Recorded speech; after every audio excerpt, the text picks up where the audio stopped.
Yo, Geeks, aqui é o Felipe e vocês estão no canal do Geek Brasil. Fiquem ligados porque esse vídeo contém spoilers da série live action de One Piece. Sim, pessoal, vamos aqui falar sobre todos os episódios com spoilers. Ontem a gente trouxe um vídeo analisando parte por parte, na verdade mais uma junção dos fatores ali, sem nenhum spoiler, só falando que a série estava bem ambientada, bem caracterizada. E agora sim, agora a gente vai passar um pente fino nesses 8 episódios de uma forma épica. Será que foi tudo isso mesmo? Será que não foi? A gente já adiantou que foi isso mesmo pra caramba.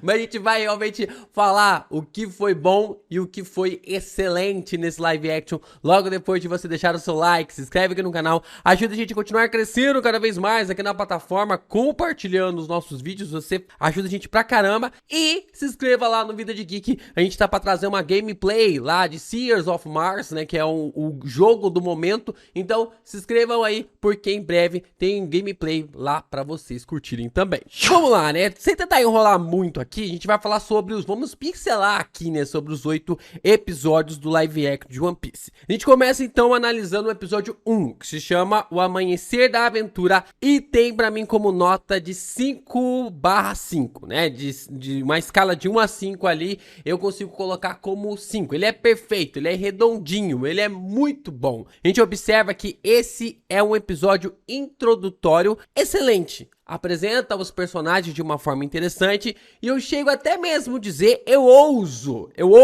dizer que fez o seu trabalho de uma forma melhor do que o anime. Claro, né? Você já tem o mangá, você já tem o anime. É claro que se você tem já a obra, o material para que se inspirar, é fácil você fazer algo melhor depois. Também é algo muito difícil ali você acertar. Mas também, se você quiser acertar, você acerta. E eles conseguiram acertar e ficou realmente algo muito bem colocado, introdutório demais. A cena do Roger falando sobre One Piece dá um norte legal para a série. A pirataria verdadeira começa agora. Já existia piratas antes no universo de One Piece, mas agora a pirataria pra valer começa neste exato momento. Então a gente observa essa forma e tudo isso acontecendo durante ali a saga, né? Durante a série de uma forma interessante, como vários piratas se caminharam ali para o mar nos últimos 20 anos para alcançar o One Piece. Então nós temos ali o reconhecimento, a interação de Luffy com Kobe. E o seu passado também ficou algo excepcional, né? O passado ali do capitão também ficou algo excepcional. E não ficou naquele negócio de passado e totalmente focado no passado, mas também não totalmente focado no futuro, no presente, porque faz com que a história não fique tão massiva, né? Foca ali no passado, depois foca um pouquinho no presente, foca ali no passado, foca um pouquinho no presente, e assim vai contando um pouco mais sobre a história dos dois personagens. Tudo levando ali para a derrota da Álvida, tudo levando ali para a derrota da personagem de uma forma muito legal. Nós também temos as cenas ali de lutas do Zoro, que são fantásticas, né? A cena dele cortando o Mr. Seven é algo que todos queríamos ver, né? O Oda contou isso para nós em um SBS e isso não aparece nem no anime e nem no mangá, né? Acaba não tendo nem adaptação nem no anime nem no mangá, mas nós podemos ver isso através do live action, que é algo realmente incrível. A Nami também surge mostrando porque possui o apelido de Gatuna, né? Enganando ali os piratas que pertenciam ao bando do Bug. É legal também ver a interação do Luffy libertando ali o Zoro, porque o personagem meio que, tipo, havia perdido o sonho dele, ele havia se tornado um caçador de piratas, mas esse não era o seu sonho. O seu sonho, na verdade, estava ligado a ser o maior espadachim do mundo. Da mesma forma, quando ele começa também a encontrar ali a Nami, pra encontrar, né, procurar ali o mapa para a Grand Line. E ele descobre que o sonho dela não era ser uma ladra, só que ainda não é revelado pra nós o que ela tem de sonho, o que ela quer realmente sobre esse sonho da personagem. Aí nós temos a derrota do Morgan também, que é algo bem interessante, na qual tanto o Luffy e o Zoro trabalham juntos para conseguir a vitória. É bem legal os dois trabalhando juntos para realmente trazer essa vitória pela primeira vez. Um episódio cheio de informações, eles poderiam ter se perdido facilmente com ele, mas acertaram em cheio. Não tornaram ali massivo, cansativo como poderiam para entupir a gente de informações, mas ao mesmo tempo não pareceu que a gente estava correndo uma maratona o tempo inteiro, né? Taca informação, taca ponto, corre daqui, corre dali. Não, foi bem tranquilo, foi uma coisa bem temática ali realmente para ter esse foco. Vamos para o episódio número 2, que é o Homem do Chapéu de Palha, e esse episódio para mim é o episódio 6 de 5 estrelas. 6 de 5 estrelas, porque esse episódio tem muita coisa legal, cara. O episódio, ele é simplesmente inacreditável. A gente começa com a explicação ali da Makino sobre as Akuma no Mis, e quem come o fruto não pode não dar por causa da mãe oceano. Ai, Ichiroda. Ah, showrunners de One Piece. O que será que vocês querem dizer com isso, né?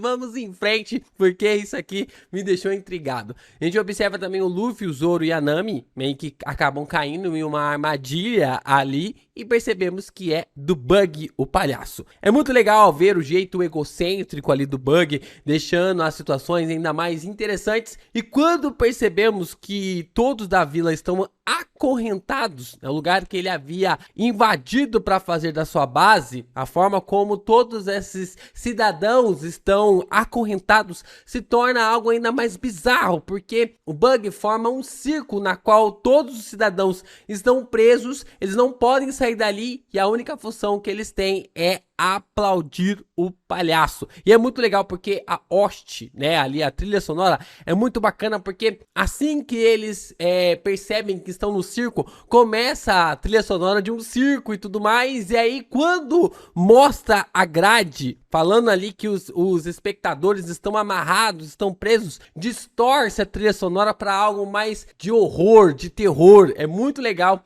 o que acontece realmente durante esse episódio em relação ali ao Bug, e também a forma e a construção de cada ponto relacionado a esse episódio número 2. O Bug, ele é um negócio à parte durante todo o live action. A gente observa que ele é ali literalmente a melhor coisa dessa adaptação. Sua caracterização e interpretação ali feita pelo Jeff Ward, cara, tá inacreditável, e o cara entregou tudo e mais um pouco. Ele conversando com o Luffy também sobre eles serem bizarros, e ele fala: olha, se você se ajoelhar perante a mim, se você quiser me servir, para que eu consiga chegar ao posto de rei dos piratas. Isso que eu achei interessante, essa fala ali do Bug, e essa coisa que para entrar na cabeça do Luffy de uma forma sensacional. É um jeito realmente muito legal na qual o Bug acabou sendo adaptado. Nós também temos ali finalmente o Garp entrando em cena, né? A gente tem ali o Garp entrando em cena, e o Garp, meus amigos, o Garp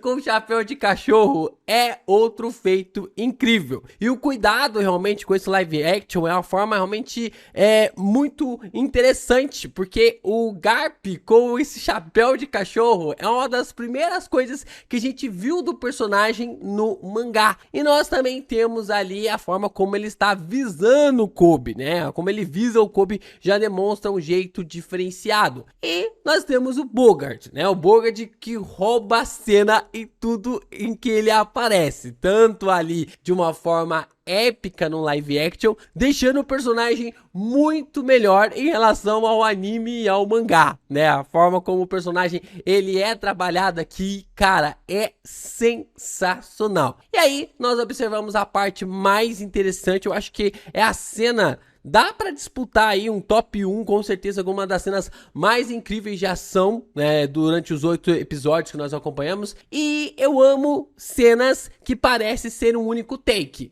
Cara, é muito legal ver a forma como eles ensaiam pra chegar no resultado final. E é incrível o que o bando do Shanks consegue fazer ali no passado do Luffy, né? O Lucky atirando na cara do maluco, a porradaria comendo solta, o Yasop nem aí, depois ele senta o chumbo na galera, o Lucky dando uma surra num cara com uma coxa de frango.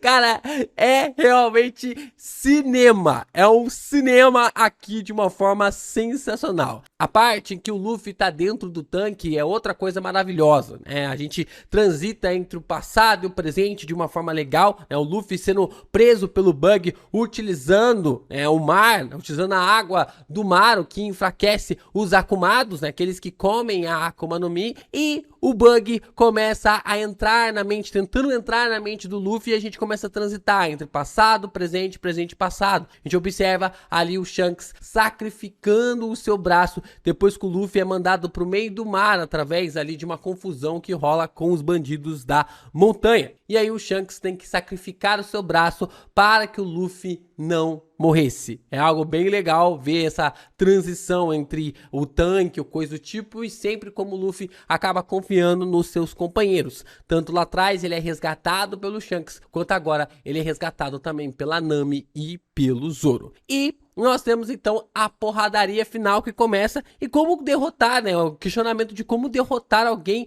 que quando se corta vira mais pedaços, né? Que essa é a habilidade, é o poder da Bara no Mi ali do Bug, porque quanto mais pedaços você corta, mais pedaços ele se torna e depois ele se gruda em um único corpo. E aí o Luffy tem a excelente ideia de prender as partes do Bug em caixas, né? O que é algo realmente interessante. E aí no final só mostra essa maravilhosa cena. Cinema 2. É realmente algo incrível essa parte do Luffy realmente tendo essa ideia e o Bug pequenininho aparecendo só com os cotoquinhos e as pernas ali também, de uma forma muito legal. Esse episódio é incrível e faz você sentir medo do Bug no começo e transforma ele na piada que ele é. A gente tem um pouco mais da humanização do Zoro, né? Ele torna realmente aquele espadachim que tem o objetivo de se tornar o maior espadachim de todos os tempos. Ele fica um pouco mais humanizado, entendendo um pouco mais o lado do Luffy, e ao mesmo tempo a Nami mostra indícios de ser uma traidora. Vamos para o episódio 3, né? O contador de histórias, pra mim, uma nota 5 de 5, quase caindo, mas não, dá pra manter porque tem coisas bem legais nesse episódio. Pra mim também dá ali uma rebolada um pouco complicada, mas realmente tem ali coisas legais. A gente tem nesse episódio que começa com as mudanças mais bruscas ali em relação à obra original e adaptação. Por exemplo, o bando do Arlong vai atrás ali do Bug. E faz sentido pra caramba, porque eles se nomeavam como os mais fortes do East Blue. Se tem alguém querendo crescer pra cima ali no East Blue, é claro que o bando do Arlong tinha que ir atrás desse cara, e eles foram atrás do Bug. A gente começa então a história do Usopp, né, o grande mentiroso, que desde criança dizia que piratas estavam chegando, mas nunca apareciam. Os agora, chapéus de palha, decidem ali então que precisam de um novo navio, já que o navio que a Nami havia roubado do Bug não estava dando conta de ter 3 tripulantes fazendo tudo que tinha que fazer, tomando banho do jeito que dava e coisa do tipo, né? Então eles decidem fazer, né, criar ali ou até mesmo comprar um novo navio, e a Nami apresenta para eles a vila de Syrup, aonde tem grandes fabricadores de navios. Luffy encontra o Merry e tem uma das cenas mais incríveis do episódio. Você sabe falar? É claro que o navio não estava falando com ele, não é mesmo? Então quem surge dentro do navio é o Usopp, mostrando ser amigo da dona do estaleiro. E é aqui que o Usopp ganha muito destaque. A interação dele com a Kaia faz esse episódio ser 5 de 5, na minha opinião. Eu até pensei, tipo assim, caraca, tem muita barriga aqui, tá? Mas, cara, dá pra relevar por causa desse lance do Usopp com a Kaia, né? Ele conta ali as mentiras pra que ela possa divertir, e ela acredita nas mentiras pra que tenha uma vida melhor, pra que ela pudesse ter uma vida melhor. E é interessante ver essa forma, porque por mais que a gente observe que o episódio tem já algumas complicações, esse relacionamento do Usopp com a Kaia é muito bom. É muito bom. São poucos minutos de tela, mas os minutos que nós temos a gente compra completamente a ideia de que o Usopp é apaixonado pela Kaia e que a Kaia é apaixonada pelo Usopp. Ponto. Cara, é incrível. A forma como isso é abordado na história é algo muito boa. E gera uma discussão também, né? A gente tem uma discussão muito interessante sobre por que pessoas têm muito dinheiro, né? Por que muitas pessoas têm muito dinheiro e outras têm tão pouco? A história então começa a abordar mais a relação ali da Kaia, né? Dá mais abordagem ali pra ela e aproxima ela da Nami. Eu achei isso interessante, cara. Gostei disso, porque no anime, no mangá, não tem tanto essa interação, mas eles colocaram a Nami e a Kaia pra conversar, dois lados completamente opostos, né? Alguém que sempre teve do bom e do melhor, do maravilhoso, e alguém que viveu uma vida de miséria, né? Uma vida de miséria que a gente vai falar um pouquinho mais daqui a pouco. E gera essa discussão até que a gente descobre que o mordomo ali, os empregados, na verdade eram Kuro e os piratas gatos. Mesmo os piratas que foram pegos ali pelo Morgus. Pegos, né, entre aspas. O que nos dá uma puta surpresa com a morte do Merry, já que isso não é algo que acontece no mangá e também no anime. O Merry não morre lá, mas aqui é realmente... Eu, sinceramente, quando tava assistindo ali o episódio, eu tava achando que a qualquer hora o Merry iria voltar. E não acontece isso. O Merry não volta e ele morreu definitivamente, o que eu achei uma boa sacada. Achei algo realmente ousado, achei ousado ter matado ali o Merry. Não é um grande personagem assim na história, mas devido aos fatores de que isso aconteceu no mangá e ele permaneceu vivo, eu achei qualquer coisa poderia acontecer e o Merry ter morrido foi algo realmente fantástico. O episódio termina de uma forma maravilhosa. Ninguém da vila acredita no Usopp por causa das suas mentiras, né? Por todos esses anos falando que os piratas estavam chegando, os piratas daqui, piratas dali, coisa do tipo. E a gente observa que quando o Usopp fica achando que ninguém mais acreditaria nele, o Kobe chega e diz que acredita. E eu tenho certeza, tenho absoluta certeza que nessa parte você derramou várias lágrimas. E aí então nós temos o pior episódio do live action, que é o episódio 4, né? Que é Os Piratas Estão Vindo, e ele é 3 de 5. Ele é o pior episódio, mas ainda é um bom episódio. Nem tudo são flores no live action de One Piece. A gente observa que o Zoro roubou todos os holofotes desse episódio com seu passado trágico. Eu acho que poderia ter outro ponto, outra coisa interessante pra gente falar sobre esse live action, mas a forma realmente como o Zoro acaba revelando para nós a promessa que ele fez com a sua amiga Kuina de que um deles se tornaria o maior espadachim de todos, mostra que poderia ter outro acréscimo, poderia ser colocado em outro lugar, né? E eu acho que acaba dificultando um pouquinho mais sobre apagar todo o desenvolvimento do Usopp nessa saga. E tudo piora quando a gente observa o desenrolar do episódio 3 no episódio 4. O Kobe, que termina o episódio anterior dizendo que acreditava no Usopp, pouco pode fazer para ajudá-lo. E sua personalidade insegura meio que estraga o final do episódio passado, na qual ele mesmo disse que acreditava no Usopp. Então, se ele acreditava no Usopp, eu acho que deveria permanecer fazendo com que o Kobe acreditasse nele até o fim. O que é algo realmente interessante para esse desenvolvimento, mas não é bem isso que acontece. O Kobe deixa o Helmepo entrar na mente dele e todo o desenvolvimento do final do episódio passado meio que acaba sendo perdido aqui nesse episódio. A gente observa que as cenas ali do Kuro nos corredores acabam sendo muito legais, ele perseguindo a Kaia, a Nami, o Usopp. O atirador ali não pode fazer nada contra o Kuro, né? O que acabou deixando muita gente também um pouquinho chateada ali com o desenvolvimento do personagem, né? Ficou meio que decepcionado. E eu acho que, cara, a subtração dos piratas do Usopp deixa as coisas ainda mais complicadas. O elo deles com o Usopp é o elo que mantinha ele como um grande contador de histórias para as crianças. Eu acho que é isso que acabou faltando ali do Usopp. Aquele que faz as crianças acreditarem em seus sonhos. Não foi um episódio do Usopp, foi um episódio sobre o Zoro. Foi um episódio sobre o Zoro e eu acho que acabou meio que tipo assim, eles quiseram contar o passado do Zoro e o passado do Zoro é tão forte que ofuscou completamente todo o desenvolvimento do Usopp.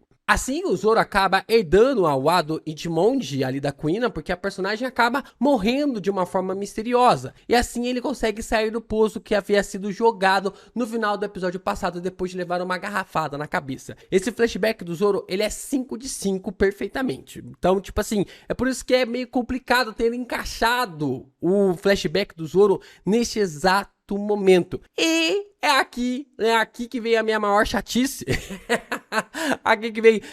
Aqui sou eu mesmo falando, tá? Aqui não é que ficou ruim, não é que ficou algo que não dá pra assistir, mas é eu que sou realmente chato, né? Eu acho que dentro da mansão, a escada, eles escolheram 2 escadas laterais, né? E eu acho que eles deveriam ter escolhido uma escada de rampa, já que o episódio, né? A cena que é adaptado nisso é uma ladeira. Então, se fosse uma escada de rampa, cara, seria perfeito. A luta deles, né? Do Zoro contra ali os piratas gatos seria algo interessante, porque seria em uma ladeira, só que dentro de uma escada, seria dentro ali da casa, o que seria algo legal. Só que eles acabaram usando as escadas laterais ali, não sei se é pra abordar melhor o cenário ou coisa do tipo, não sei qual foi a escolha ali, mas não sei se eles também não conseguiram encontrar um imóvel pra emular ali essa ladeira, mas eu acho que eles perderam a oportunidade de criar um pouco mais essa relação. Assim, o Luffy acaba derrotando o Kuro e começamos a ter um lampejo do desenvolvimento das habilidades do capitão, aumentando cada vez mais. Eles ganham o navio e homenageiam o Mary com o nome de Going Mary, né, para que ele sempre vá junto com ele. E finalmente temos um beijo decente em One Piece. A Kaia beijou o Usopp. Finalmente foi muito legal, cara, esse desenvolvimento da Kaia com o Usopp. Tava realmente com o clima, tinha ali o tom, era pra acontecer e rolou, né? Eu falei assim, quando eles ficaram de frente, eu falei, beija. E aí beijaram, cara, finalmente. Eu achei que ia demorar, mas não, aconteceu, achei isso legal. E o episódio acaba com um cliffhanger absurdo. É, ali o Luffy revelando pra todos, chamando o vice-almirante da marinha, Garp, de vovô. Vamos lá, temos também o episódio 5, que é Venha Comer no Baratie. Pra mim, 5,5 de 5. Eu vou contar pra vocês por que ele não é um episódio perfeito, né? Pra mim, o episódio perfeito é uma estrela acima do padrão.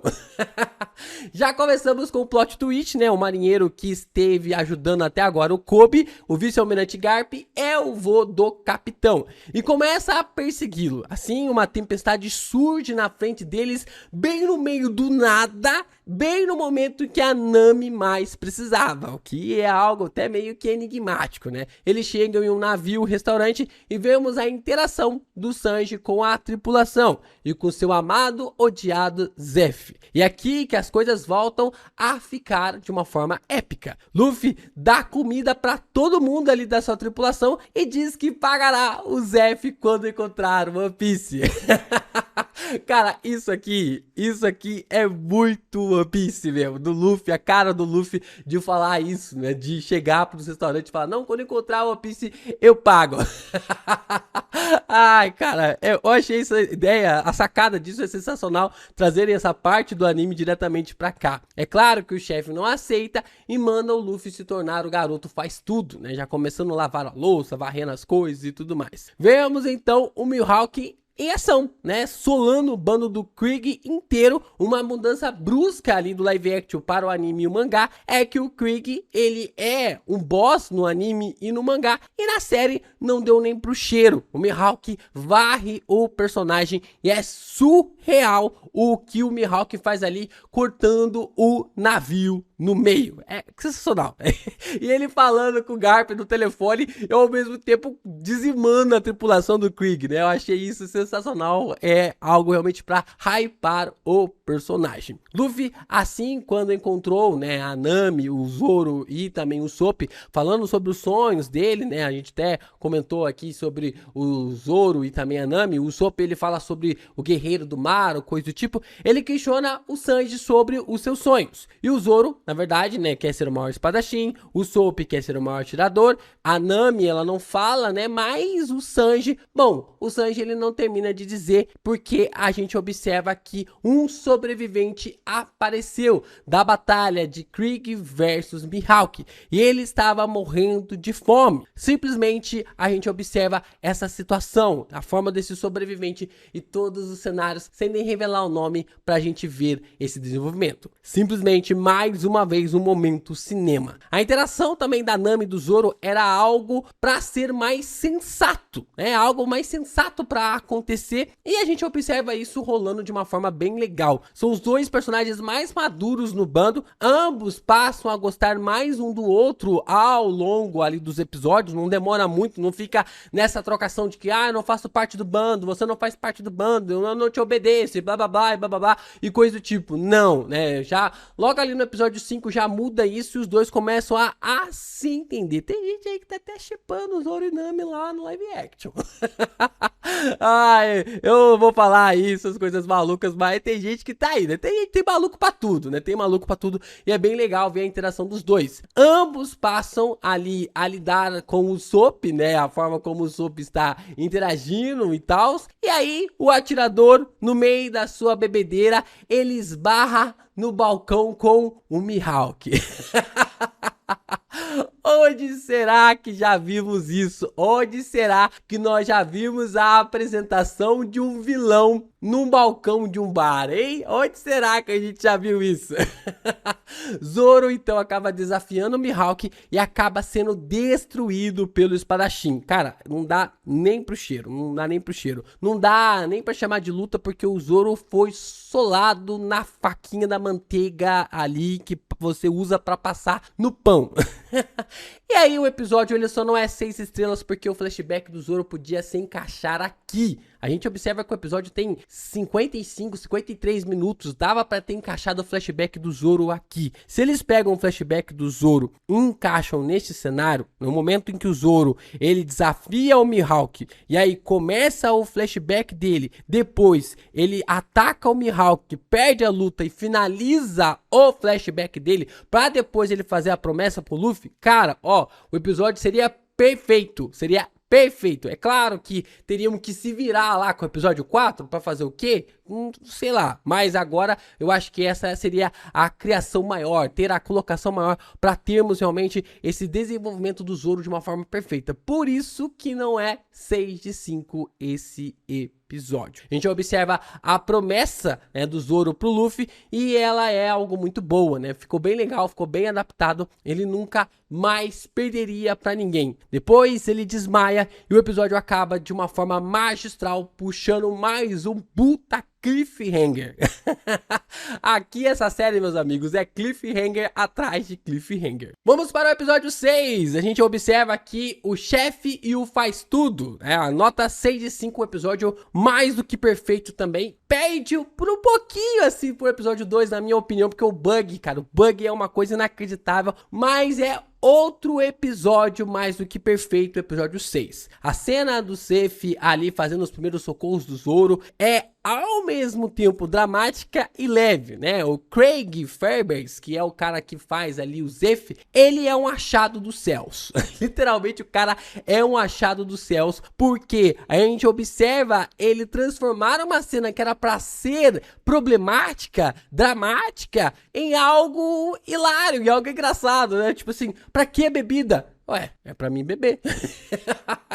É pra passar no ferimento e tal. Traz aquilo outro, traz tal coisa tal. E ele fala, não, é só pra eu beber mesmo. Muito legal, cara, a forma como é trabalhado, desenvolvido sobre o personagem. Nós temos também a ousadia ali do Mihawk perante o Garp, né? E isso é outro ponto interessante do episódio. O Mihawk decidiu apostar nessa nova geração e quer ver onde ou até onde o Luffy e o Zoro podem ir com o seu bando. O que leva a Kobe a descobrir que Garp é o vô do Luffy, né? E as coisas vão começando a se amarrar ali na cabeça do cadete da marinha. Nós temos então o passado do Sanji sendo revelado e seu sonho então surge. A gente não conseguiu ouvir isso no episódio passado, mas agora sim a gente consegue ver que é ele encontrar o All Blue. um lugar onde todos os ingredientes, todos os peixes, algas e tudo que existe no mar podem ser encontrados através dos 4 cantos de One Piece, dos 4 mares. E o Zeff tinha o mesmo sonho que ele, só que o Zeff na época era um pirata antigamente conhecido como Zeff Perna Ruiva. O ruivo era por causa ali do sangue dos seus inimigos. E depois que Sanji e Zeff ficaram presos em uma ilha ali logo depois de um naufrágio, eles ficaram meio que presos por mais de 80 dias e temos um dos passados mais chocantes ali da história. O Zeff teve que comer sua própria perna para conseguir sobreviver na ilha. E esse flashback ele é muito bem trabalhado porque ele te engana. Ele acaba recebendo 2 sacos, né, ali. Ele dá um saco pro Sanji, o outro saco fica pra ele e depois o Sanji come todo o saco nos últimos, sei lá, 50 dias, 70 dias ou coisa do tipo. E aí, quando o Sanji vai voltar pra lá pra ver o Zeff, o saco do cara tá intocável. E aí ele abre o saco, só tinha tesouros, só tinha ali coisas que ele poderia utilizar fora da ilha, mas dentro da ilha não valia de nada, já que eles estavam ilhados.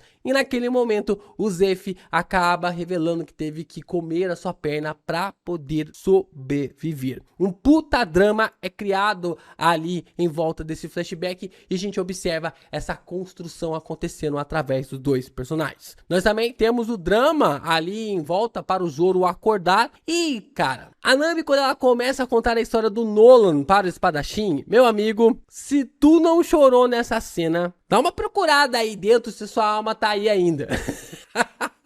Porque, caraca, que cena do caramba, cara. Que cena do caramba. A Nami contando a história ali do Nolan, falando sobre aquilo e você, meu Deus, que coisa sensacional, cara. Tá tão longe essa cena, essas explicações, mas a gente já tá vendo detalhes e pontos de uma forma fantástica. É um cuidado, cara, um carinho incrível. E aí, nós temos então o Luffy sendo colocado contra a parede. O Luffy precisa colher as consequências de ser um capitão. Em um paradoxo entre salvar seus companheiros e ficar no caminho dos sonhos deles, o Luffy começa a sentir os primeiros gostos amargos da pirataria, de que ele teria que realmente tomar decisões para proteger os seus companheiros. E então, nós temos a grande consequência da traição da Nami. O Luffy acaba tomando uma surra ali dos piratas Arlong, e o Arlong é um personagem extremamente interessante, mostrando ali, revela para nós que sua fúria contra os humanos é fruto de um preconceito absurdo que sua raça sofreu por eras, por vários e vários anos. Dessa forma, os piratas vão embora com Nami e levam o mapa da Grand Line junto,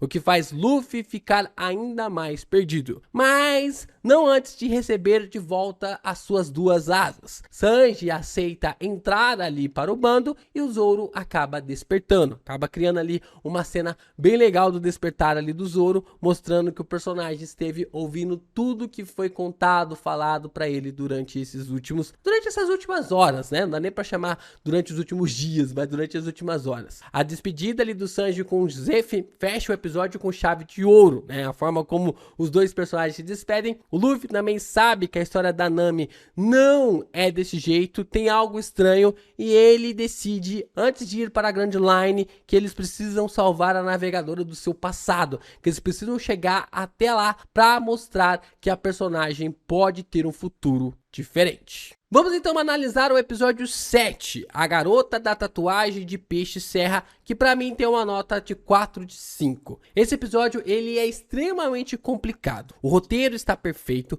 as atuações estão perfeitas, a trilha está mais do que perfeita, as caracterizações estão muito boas, mas a edição desse episódio deixou a desejar demais. Demais mesmo. É triste ver que o que estragou o episódio é a parte técnica e não a atuação, o que acaba deixando algo até mesmo complicado. Antes de eu falar sobre a Nami aqui, o encontro do Zeff com o Garp é algo excelente também no episódio. Chegou a hora de abrir mão do passado. Está na hora de deixar a nova geração surgir. É hora de fazer com que a nova geração surja, tanto entre os piratas quanto também os marinheiros. Isso é algo bem legal para ter abordado ali no live action. Começamos o episódio com a parceria inédita do Chapéu de Palha com o Bug, já que Arlong havia levado a cabeça e largado ali em Baratie. Seu corpo estava no lugar em que a Nami havia ido embora. Inclusive,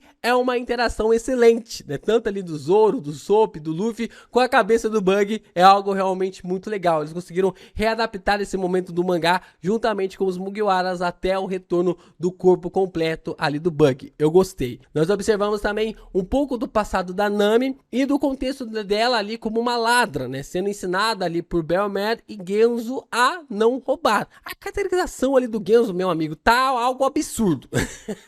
Eu acho que de caracterização assim, é o personagem mais idêntico de One Piece. É uma coisa inacreditável. E, cara, a navegadora já mostrava desde lá atrás, desde quando era criança, que tinha uma mão leve, né? Que tinha ali uma puta mão leve. Nós observamos os chapéus de palha chegando ali na ilha e são esculachados pela Nami. E assim, eles vão atrás da Nojiko, né, que é a irmã ali da navegadora, para saber o que aconteceu com ela. E ela explica um pouco mais sobre o passado delas para os garotos. Bell-mad, que não era a mãe biológica delas, mas sim a mãe adotiva, na época em que ela servia a marinha, tinha uma missão, teve uma missão ali no reino de Oikote e acabou encontrando as duas e as adotou. Mas a vida amorosa delas meio que foi encerrada, não, né? Foi totalmente encerrada, interrompida pelo Arlong ao matá-la por não conseguir pagar todos os tributos. E é nesse momento que vem uma pequena crítica, minha primeira crítica a esse episódio, né? Porque eu não sei porquê, mas eles decidiram ocultar a Bell-mad, aproximando a cabeça dela da pistola do Arlong. Esse é um dos momentos mais badass ali do mangá e também do anime, mostrando que a marinheira, a antiga marinheira, não tinha medo ali do Arlong. E ocultar essa parte meio que faz com que toda essa cena, a forma da Bell-mad encarando a morte até o fim, meio que parece ser ali algo ocultado, né? De que dava pra ter feito algo melhor. Eu não sei porque eles cortaram, não sei se foi por causa da idade, da classificação, mas a cena também ali da execução do Roger foi algo forte. Você observa toda a cara dele, não mostra, né, as lanças atravessando, mas você observa a cara dele, a expressão, e isso já demonstra ali até um certo terror em relação à execução do personagem, né? Mas mesmo assim, a gente observa que eles não colocaram essa cena, o que pra mim foi uma grande perda ali em relação ao desenvolvimento do passado da Nami. Mas mesmo assim dá pra relevar. A Nami, ela revela o seu trato ali com o Arlong, servindo ali fazendo mapas, enquanto ela juntava 100 milhões de BRs, né? BRs que é o dinheiro ali da obra, para libertar a vila em que cresceu, e ela deveria dar esse dinheiro para o Arlong para libertar cada uma das pessoas que estavam naquele lugar de uma vez por todas. Só que, mais uma vez, a direção e a edição erraram. Sei lá por que escolheram fazer essa cena ser de noite. A forma realmente como a Nami vai atrás do seu dinheiro e a Nojiko vai atrás dela, eles escolheram essa cena para ser de uma forma péssima de noite. Pelo que dá a entender, a ideia inicial dessa cena era para ser de dia, logo ao amanhecer, porque quando a Nami vai falar ali com a Arlong, é no entardecer, na verdade já é quase noite, então ela deveria ir dormir e assim no amanhecer ela vai atrás do dinheiro para depois pegar ali e pagar a dívida. Só que o que aconteceu é que entregaram para nós um filtro horrível, mal dá para ver a briga da Nojiko e da Nami na forma como aconteceu. A chegada do Nezumi piora ainda mais a situação, parece meio borrado lá no fundo, tá um negócio meio bizarro. Todo o drama da cena vai pro zaralho pra mim, tentando enxergar onde os personagens estão. Ontem mesmo eu tive que fechar a janela porque eu não tava conseguindo ver o que a Nami tava fazendo, o que tava acontecendo, quem tava batendo em quem. Tava muito ruim o filtro, a forma da edição ficou realmente algo a desejar. E esse é o episódio mais complicado da série, porque ele tem uma atuação fantástica. A Emerald, na cena de desespero ali da Nami, a forma de perder todo o seu dinheiro, né? Ela começa a se cortar para remover a tatuagem ali do Arlong. É incrível a forma como o Luffy chega, coloca o chapéu nela. Eu achei isso tudo do zaralho, é algo muito legal, bem dinâmico, bem marcante, algo bem legal mesmo, né? A forma como isso é colocado. Porém, tudo vai ali de uma forma de não ficar tão marcante, porque essa cena não é de dia. Essa cena não é de dia e eles erraram aqui. O filtro da cena ficou horrível. Essa cena não poderia ter sido gravada de noite ou ter sido simulada à noite. Foi uma péssima decisão. Mal dá pra ver a referência da cena a um dos painéis mais épicos do mangá. O episódio com certeza ganharia 6 de 5 estrelas facilmente se essa cena fosse decorrendo ali durante um dia. O que me leva a entender que alguma coisa não ficou boa na gravação das cenas. Eles não puderam regravar e tiveram assim que optar por esse filtro na edição. Uma pena, foi uma lástima realmente inacreditável que eles tiveram que colocar esse filtro, porque o episódio poderia ser perfeito, épico, mas esse filtro acabou estragando muita coisa. Então, nós temos o episódio 8, o mais procurado do East Blue, que pra mim também tem 5 de 5 estrelas. Um episódio para fechar com chave de ouro. Nós vemos ali a Nami fazendo a tatuagem do bando Arlong, ainda criança, e os cidadãos ali da Vila Kobayashi se rebelando e avisando que todos guerrearão também, né? Uma grande forma de começar um episódio, de que eles não ficariam mais de braços cruzados. Nós temos o Garp, né, aparecendo como bom cão farejador, chegando até o covil da corrupção do East Blue e prendendo ali o capitão corrupto Nezumi, que estava acobertando as mazelas feitas pelos piratas Arlong, e vai direto para a Vila da Nami bater de frente com o seu neto. As lutas começam e vemos Luffy versus Arlong, Sanji e Zoro versus Kurobe e Usopp versus Tio, que ficaram sensacionais. O Zoro com uma espada apenas, porque as outras duas foram quebradas no confronto contra o Mihawk, acaba lutando lado a lado com o Sanji contra o Kurobe. E a cena ficou muito legal, os dois personagens lutando e zoando e falando um contra o outro, é algo bem legal. O Sanji acaba dando ali os nomes das suas habilidades, ele repete a mesma fala que o Luffy disse, né? Todos os grandes lutadores gritam o nome dos seus ataques, e assim o Zoro vira pra ele, balança a cabeça e fala: você se encaixa no bando mesmo. O Usopp finalmente acaba tendo seu grande destaque, né? É algo bem reservado ali pro personagem. Usando sua cabeça, ele consegue usar a bebida que o tio usa para lhe acertar e explode o personagem com sua grande criação. Um grande feito do Capitão Usopp. Nós temos também o Luffy versus o Arlong, que é uma luta extremamente legal. O Luffy mostrando o seu espaço e sua evolução na história, mostrando todos os poderes que ele, na verdade, todas as habilidades que ele aprendeu ao longo dos duelos e os confrontos contra os seus oponentes. E o Luffy pensando completamente fora da caixinha. Ele tinha que ir além de destruir o inimigo. Ele tinha que eliminar o símbolo de opressão daquele povo, né?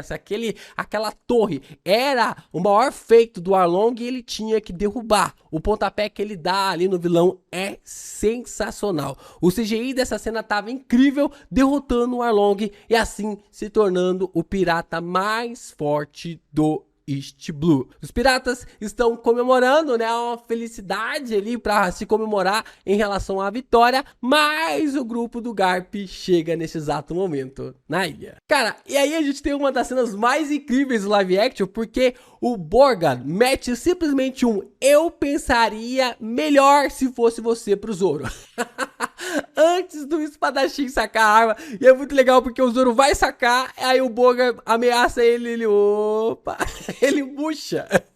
Ele dá uma murchada. Cara, o Borga, ele é um mito. Ele já era uma lenda no mangá e no live action deixaram ele 100 vezes melhor. O Garp acaba dando uma surra no Luffy para testar o sonho dele e percebe que não existe mais volta com seu neto e vai embora decidido treinar o Kobe e o Helmeppo para substituírem ele no confronto da geração atual. Luffy recebe assim o seu primeiro cartaz de procurado de 30 milhões de BRs por sua cabeça, cartaz esse dado por Kobe, representando a cena do começo do capitão se perguntando onde estava sua recompensa. O Kobe veio trazer ali a recompensa do personagem. Os cartazes são enviados para o mundo inteiro e temos a cena do Mihawk. Essa cena é fantástica, porque o Mihawk está encontrando ali o Shanks Shanks e acaba tendo uma das cenas mais engraçadas de todo o live action. Eu consigo te vencer até mesmo com uma mão amarrada.